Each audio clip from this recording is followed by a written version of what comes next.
Ça tourne. Ça tourne? Ça tourne quand tu veux. Ok.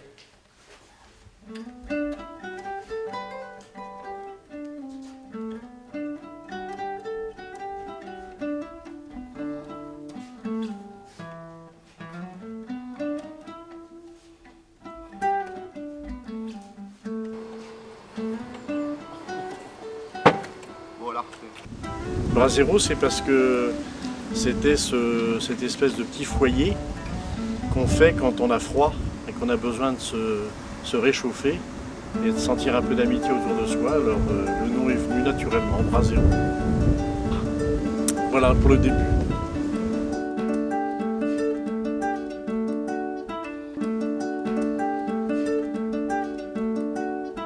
Tout a commencé avec un groupe il y avait des éducatrices de l'association Yves Lefebvre qui étaient chargées par la juge des enfants d'une surveillance éducative auprès de jeunes qui étaient jugés en difficulté dans des familles, mais on se rendait bien compte qu'ils étaient toujours dans des cités insalubres qui étaient dans des conditions de vie épouvantables. Et donc on a travaillé pour être habilité, comme on disait à l'époque, en prévention. Parce qu'au départ, en 81, ce sont deux salariés de l'association Yves Lefebvre, deux éducatrices, qui travaillaient sur les quartiers sensibles, disons les cités, on disait alors, en particulier les Ayettes, c'est-à-dire la cité Robert Blanchard, l'îlot Saint-Maurice aussi, et avec ces enfants, ces jeunes, et aussi leurs parents, et elles ont procédé à des travaux manuels, différentes techniques, et c'est alors constitué l'association Brasero, avec d'une part Yves Lefebvre, on peut dire, Cardan à l'époque, et le CESFI, c'est-à-dire une association d'entraide au logement dans les îlots insalubres, donc qui a permis aussi aux personnes, aux adultes de ces quartiers de participer à l'élaboration de plans pour la rénovation de cet habitat insalubre. La cité des Ayettes, c'était un quartier. Ouais. On faisait des ateliers aussi, elle nous apprenait à lire, tout ça. Travailler le métal repoussé, le bois, le macramé, la peinture sur soie, plein de trucs, faire sécher. Il y avait pas mal d'ateliers. Puis on connaissait du monde après. Alors j'ai fait 2 stages TUC, et après un stage jeune volontaire. Et après, ils m'ont employé pendant 4 ou 6 mois, je ne sais plus exactement. Ah ouais, on travaillait le matin et l'après-midi. Du lundi au vendredi. On faisait une petite pause, un petit chocolat. On passait la croûte avec eux, tous ensemble. Là, à Brasero, on se connaît tous. C'est toute une petite famille. Tu sais, là, en ancien temps, là, en 2000, il n'y avait que des maisons en bois. On parle de ça, de l'ancien temps, pour le donner à quoi déjà? Brasero. Brasero. Ah, ouais. Les petits bâtiments là, ils ont été un petit peu en bois, tout ça. C'était plein de baraquements en bois. Ouais, là-bas, regardez, venez voir, je vais vous faire montrer. Là-bas, il y avait une maison. Juste là-bas où il y a les grilles, tout là-bas. Là, on y va. Là-bas, il y avait une maison avant. Ça a été détruit, tout ça. Ouais, ils avaient pris comme une machine à démolir et ils ont fracassé. J'ai trouvé ça dans la terre. Et d'un ancien baraquement. Ah ouais. Des trucs de baraquements, je sais pas quoi. Dans les creux là, il y avait plein de maisons. Avant, c'était plein de petits baraquements. Et derrière, les gens, ils avaient des cours avec leur jardin, tout ça. Non, c'est pas des petits, c'était des grands baraquements. Ouais, c'était des baraquements. C'était des bêtes grands comme ça. Ouais, c'était des baraquements, mais derrière, ils avaient des jardins. Ouais. Pour eux. Maintenant, c'est devenu ces trucs là. Julien, je peux prendre Léon.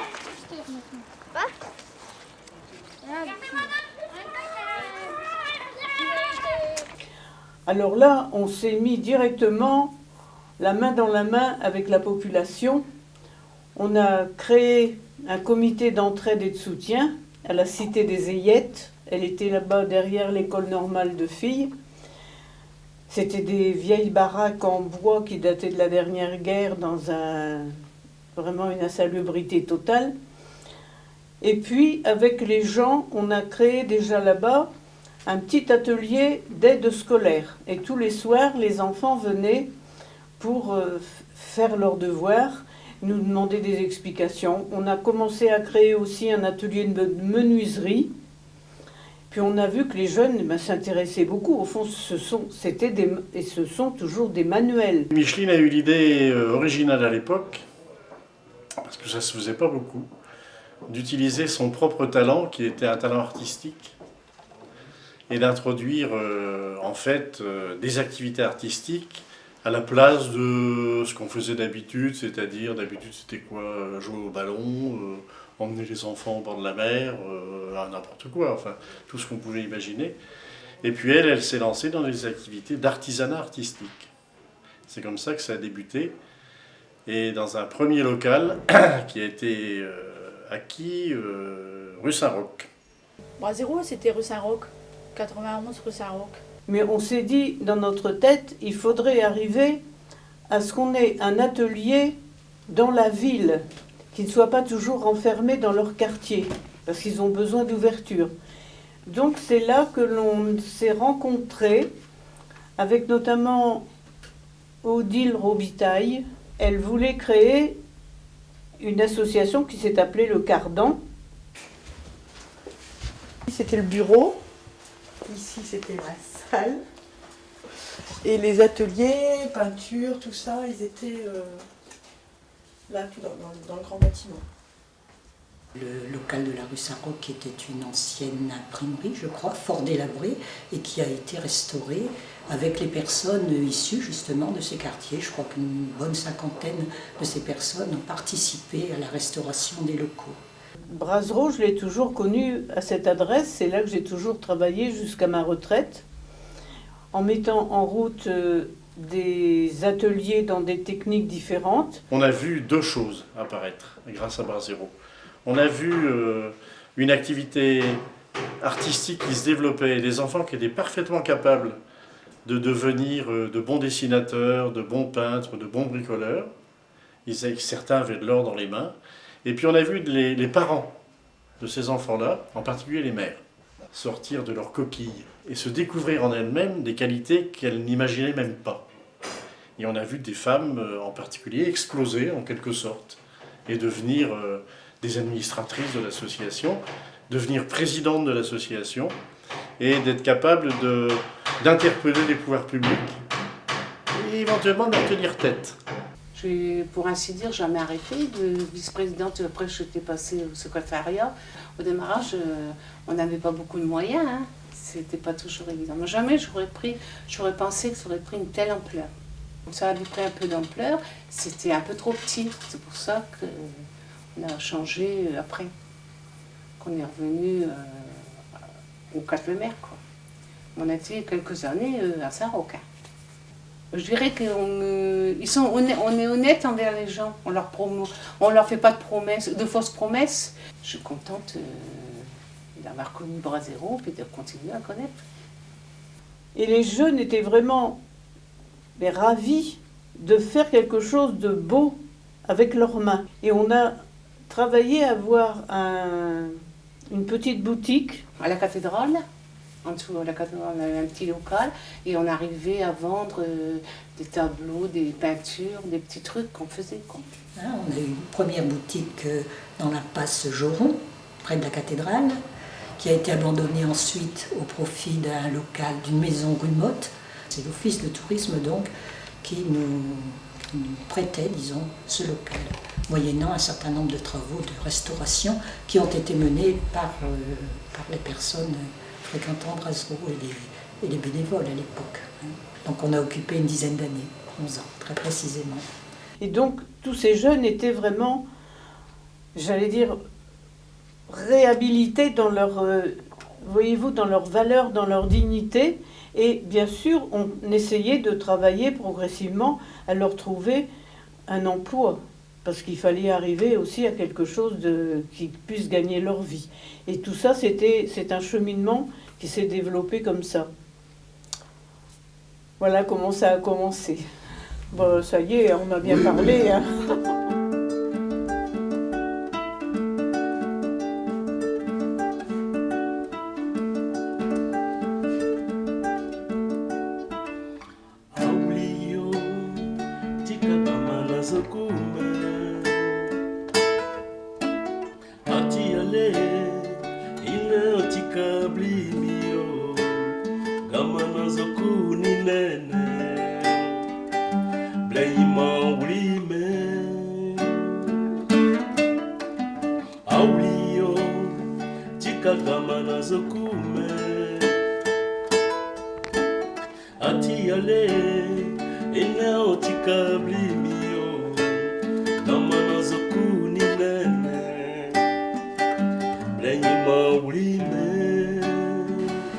Donc on est passé du cadeau à, comment dire, à une activité qui se place très nettement dans le cadre de l'insertion par l'activité économique. À partir de 2001, tous les ateliers ont été regroupés ici, rue des Quatre-Le-Maire, dans un souci d'économie, pour faciliter aussi le travail de l'équipe, un souci de rentabilité, c'est sûr. Les enfants grandissant, l'association a grandi avec eux. Et au fur et à mesure, ce sont de jeunes adultes, puis des adultes confirmés, qui sont venus fréquenter les ateliers. D'ailleurs, on les entend largement, n'est-ce pas? Et les activités ont bien changé. Donc Brasero, c'est un atelier d'insertion, avec l'agrément en tant qu'atelier d'insertion. Nous accueillons en fait actuellement, donc en 2011, 30 personnes en insertion. Nous avons 30 postes d'insertion. Donc des personnes qui sont accueillies en CAE, en contrat d'accompagnement dans l'emploi, donc qui travaillent en atelier, soit en ébénisterie, en tapisserie, en couture ou en peinture, 20 heures semaine, qui sont encadrés par un encadrant technique donc, qui leur apprend le métier, qui gère la production, qui mène l'équipe, qui répond aux commandes des clients, etc. Et donc les personnes qui sont en CAE, effectivement, travaillent pour une clientèle de particuliers, tout en étant menées et accompagnées par un moniteur d'atelier.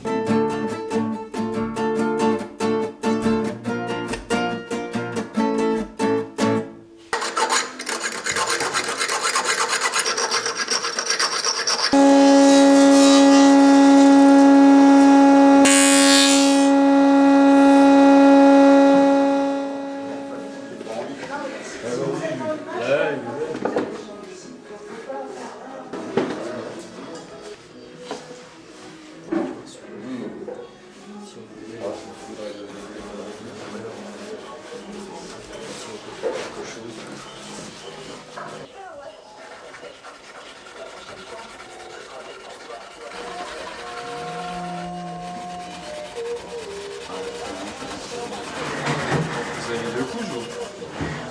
Ah, Samuel, hein? Vous avez mis 2 couches? De teinte? Ouais. Non, une. T'en mets qu'une, après tu t'attends un peu, puis tu vernis. Ouais, une parce que couche, hier, c'est assez. C'est bon, ça fait vachement clair. Tu l'as mis la couche déjà? Ouais.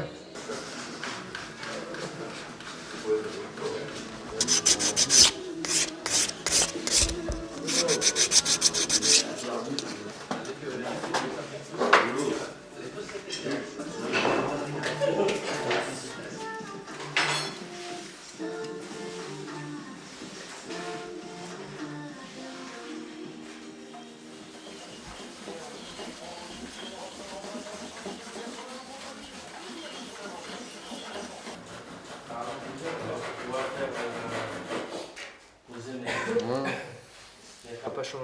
Si tu rallonges, après tu vas la mettre dans le milieu. Tu la resserres. C'est pas gênant. Oui, mais il faut changer une raille à l'intérieur. Ouais. Il faut qu'ils soient déboîtés. Il faut les mettre en bout. Ouais.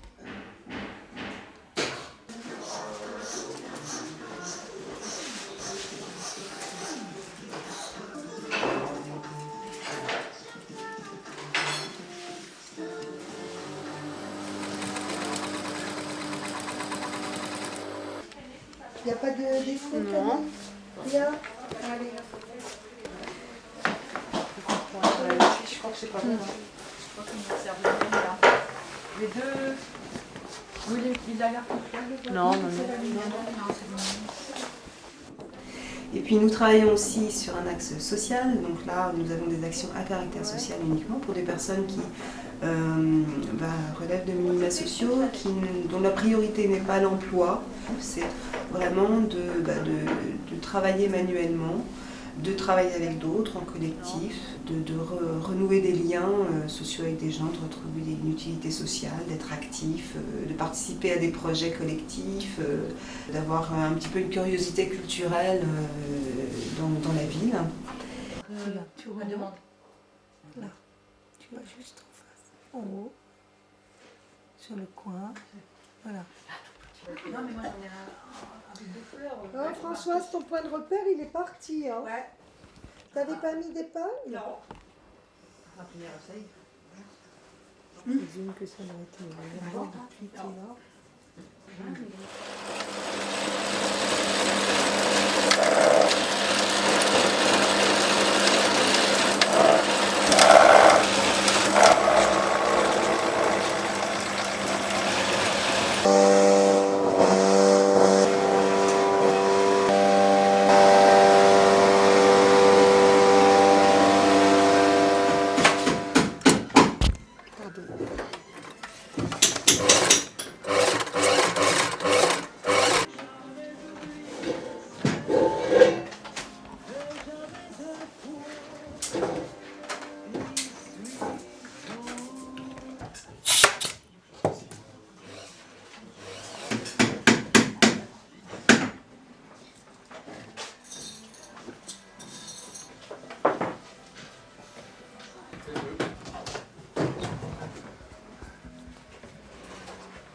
Une association comme ça ne peut pas vivre 30 ans seule, isolée, etc.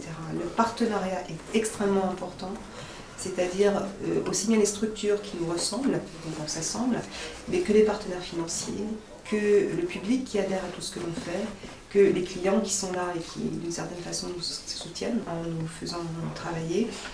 Et puis toutes les structures sur Amiens qui d'une façon ou d'une autre participent plus ou moins à la vie de l'association. Donc ça peut être aussi bien Vacan que la Maison du Théâtre, que le Centre Léo Lagrange avec lesquels on a parfois des actions communes, que le Ciné-Saint, que d'autres choses comme ça, donc des associations culturelles, le CIDF, le Relais Social, Synapse, enfin des tas d'autres structures pour faire des choses ensemble ou pour bénéficier de leurs prestations ou au contraire eux bénéficient de nos prestations.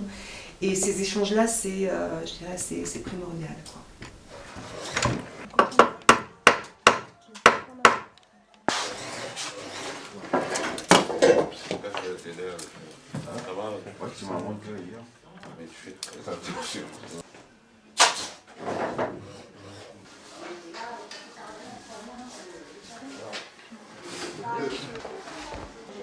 Là, tu es obligé d'attendre. Là, tu peux pas reboucher tout de suite. Tu vois, Non, ça on sèche. peut pas reboucher tout de suite, mais moi je voulais éviter de boucher.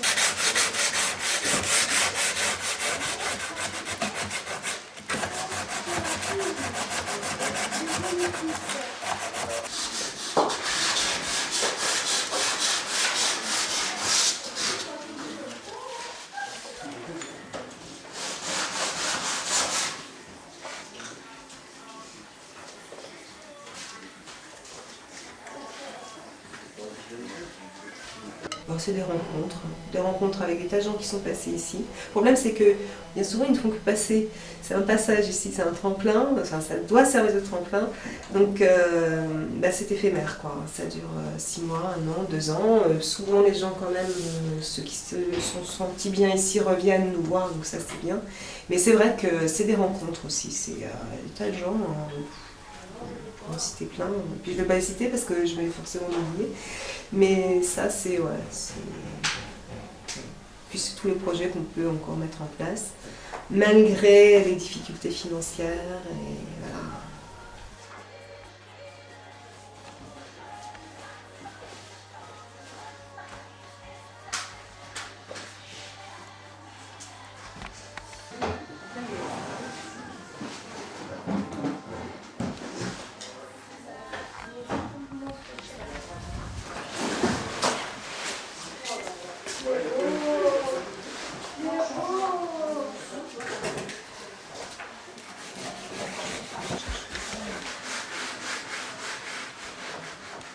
y a un manque de moyens alors qu'il y a des besoins énormes en termes effectivement d'insertion professionnelle, d'insertion sociale pour certaines personnes. Enfin, voilà, quoi. Des besoins augmentent et les moyens diminuent. Voilà. Que ça m'a apporté, donc déjà une resociabilisation, parce que je sortais d'une période vraiment très creuse. Donc recontact avec les personnes, la responsabilité de soi, par rapport au boulot, par rapport à soi-même.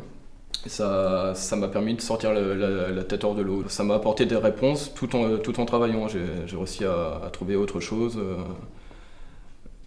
J'étais venu pour bosser de mes mains, j'ai réussi à approfondir ce que je recherchais. C'est sûr que ces personnes qui sont bénéficiaires de minima sociaux, dans la plupart des cas, pourraient très bien accéder à un véritable emploi dans une période plus faste.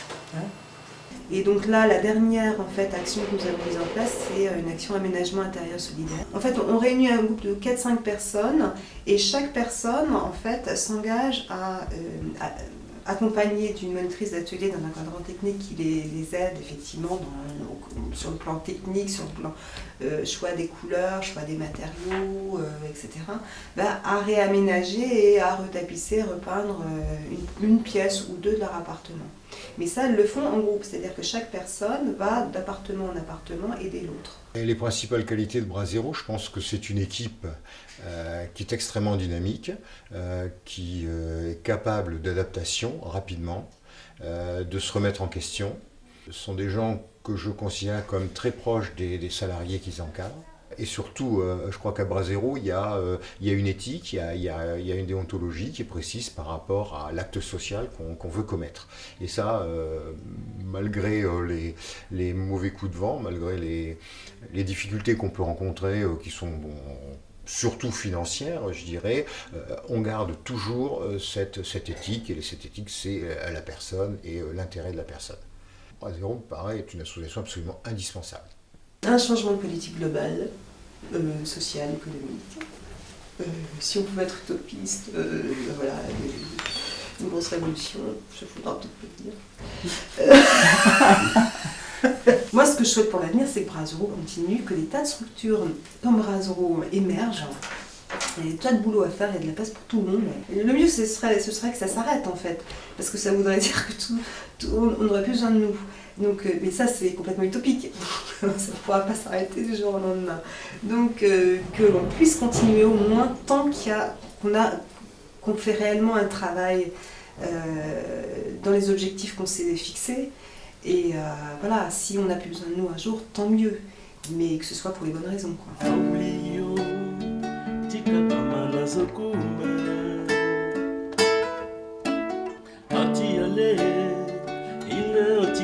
Blimio gamana zoku ni nene bleima ulime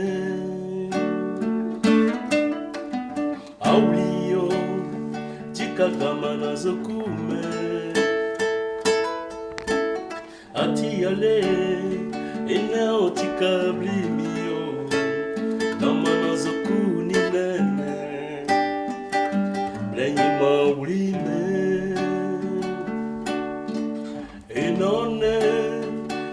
Gamana zokumio inane tika pantalon piame inane tika pantalon piamio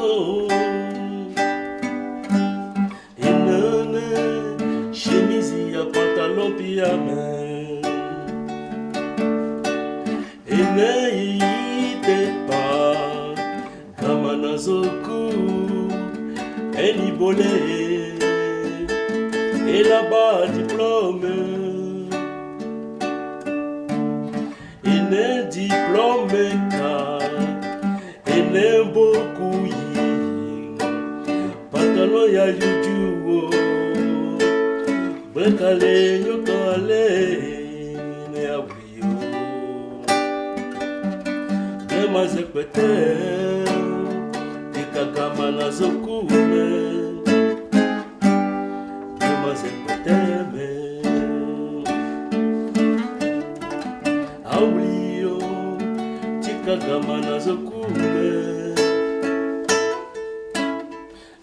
yale Inenet kweblio Damana zokuni nene Demaze kwete